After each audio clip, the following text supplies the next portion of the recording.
বিসমিল্লাহির রহমানির রহিম। আসসালামু আলাইকুম।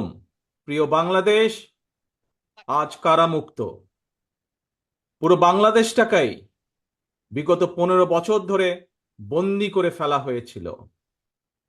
আয়নাঘর মুক্ত আজ আমাদের প্রিয় বাংলাদেশ। বিরোধী মতের মানুষকে আয়নাঘরে আটকে রাখা হতো, আজ উন্মুক্ত হয়েছে গণতন্ত্রের দ্বার। আজ মুক্ত, স্বাধীন প্রিয় বাংলাদেশ। প্রিয় বাংলাদেশের সাহসী ছাত্র জনতাকে বিরচিত অভিনন্দন। প্রিয় দেশবাসী, আপনাদের ঐক্যবদ্ধ আন্দোলনে গণহত্যাকারী হাসিনা দেশ ছেড়ে পালিয়েছে। প্রমাণ হয়েছে আবারও মুক্তিযুদ্ধের বাংলাদেশ কখনো পরাজয় মানে না, মানতে পারে না এবং মান